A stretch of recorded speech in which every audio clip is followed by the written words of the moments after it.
Hello student, chapter control and coordination. आज का topic है नर्वस सिस्टम। यानी कंट्रोल एंड कोऑर्डिनेशन में हमने आज जो भी क्वेश्चन डिस्कस करना है वो टॉपिक नर्वस सिस्टम से होगा।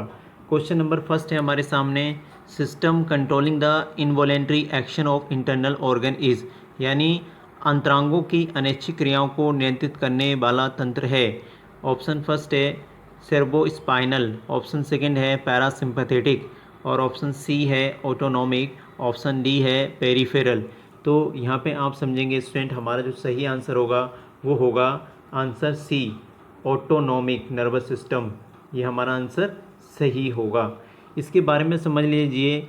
ऑटोनॉमिक नर्वस सिस्टम आंतरिक अंग जैसे कि आमाशय, चिकनी पेशियों की ग्रंथियों आदि को कंट्रोल करता है। ठीक है, इसका नियंत्रण अनैच्छिक विधि के द्वारा होता है और ये दो प्रकार का होता है, अनुकंपी तंत्रिका तंत्र, नंबर 2 परानुकंपी तंत्रिका तंत्र।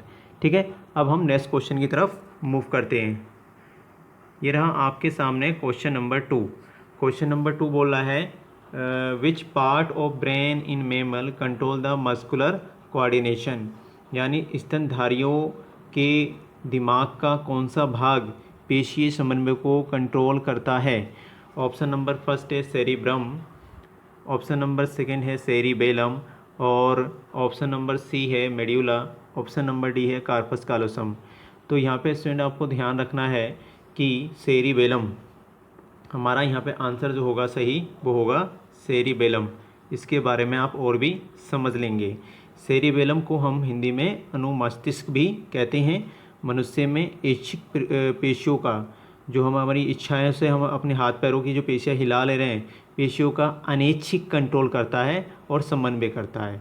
अब जो अल्कोहल पीने वाले व्यक्ति होते हैं उनमें सेरिबेलम वाला भाग प्रभावित होता है। इस बात को आपको ध्यान रखना है, जिसके कारण वे अपना जो कोऑर्डिनेशन होता है, संतुलन होता है, वो नहीं बना पाते और लड़खड़ाने लगते हैं।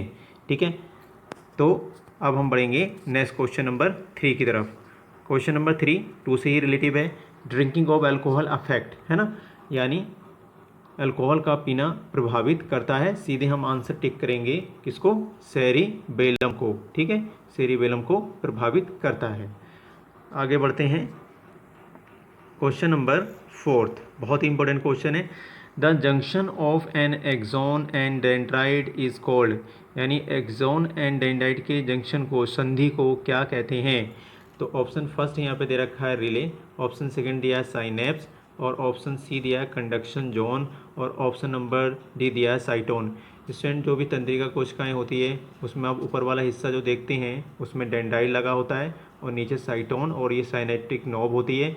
और यहाँ पर क्या होता है, फिर से एक डेंड्राइट दूसरी नर्व सेल का आता है और यहाँ पे क्या होता है, एसिटाइल कोलिन डोपामाइन न्यूरोट्रांसमीटर होते हैं और ये इस तरह से एक नर्व सेल से दूसरे में कंडक्ट होते हैं।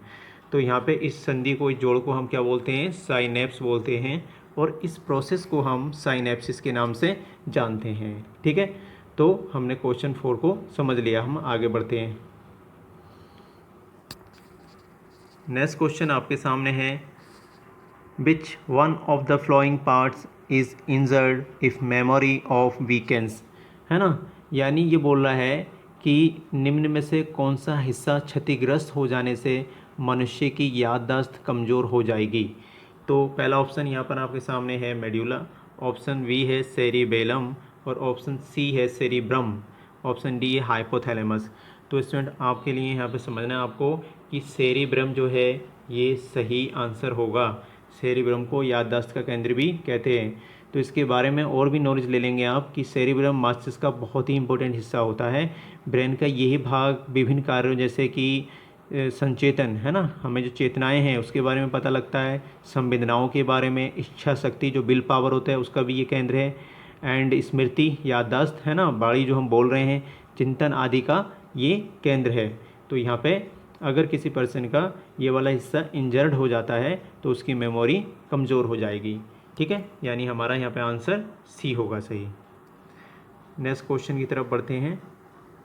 The heart beat is regulated by, यानी हृदय जो स्पंदन है वो कौन रेगुलेट करता है। ठीक है, तो पहला ऑप्शन है पेस मेकर, पेस मेकर के बारे में थोड़ा सा आप समझ लेंगे। इसको हम साइनस एट्रियोसस नोड भी कहते हैं, ऐसे नोड, या फिर हम इसको हार्ट ऑफ द हार्ट यानी दिल का भी दिल कहते हैं, क्योंकि ये जो है क्या करता है, पूरी संवेदनाओं को, जो स्पंदन जो है, स्पंदन को यही कंट्रोल करता है। इसके अलावा स्टूडेंट वेगस जो नर्व है, ये 10वीं जोड़ी की मिश्रित क्रेनियन नर्व यानी कपालीय तंत्रिका तंत्र है। आपको ध्यान रखना है, ये एक मिक्स्ड कपालीय क्रैनियल तंत्रिका तंत्र यानी नर्व होती है। हृदय स्पंदन की दर को कम करके हृदय स्पंदन का कंट्रोल करती है। इसे काट देने पर हृदय स्पंदन की दर बहुत बढ़ जाएगी। ठीक है, अगर वेगस नर्व को काट देंगे तो हृदय स्पंदन की दर बढ़ जाएगी, तो यानी हार्ट बीट को ये भी रेगुलेट कर रहा है। सिंपैथेटिक नर्व, स्टूडेंट सिंपैथेटिक तंत्रिकाएं हृदय स्पंदन को बढ़ाती हैं, और जो पैरासिम्पैथेटिक होती हैं, पैरा वाली, वो क्या करती हैं, हृदय स्पंदन की दर को कम कर देती हैं। यानी यहाँ पे हमारा जो आंसर होगा वो आंसर डी, यानी ऑल ऑफ दीज, सभी, ये सभी ही हार्ट बीट को रेगुलेटेड करते हैं। ठीक, next question, question 7, when the intensity of light is low during night the light is detected by, यानी रात के समय कह रहा है ना, जब प्रकाश की तीव्रता रात्र में कम होती है तो प्रकाश दिखाई देता है, यानी संशोधित होता है। किससे दिखाई देगा, तो स्टूडेंट रोड सेल, पहला ऑप्शन है रोड सेल, सेकंड ऑप्शन है कॉन सेल यानी कॉन्स, और ये है लेंस, और डी ऑप्शन है बोथ रोड एंड कॉन्स। तो यहाँ पे आप समझ लीजिए, नेत्र के सबसे भीतरी स्तर को रेटिना कहते हैं, और जो रेटिना होता है ना, इसमें दो संवेदनांग रिसेप्टर होते हैं, एक होती हैं रोड सेल्स और एक होती हैं कॉन सेल। और यहाँ पे जो शलाका, जिसको हम रोड सेल बोलते हैं, शलाकाएँ रात्रि या कम प्रकाश के प्रति संवेदित होती हैं।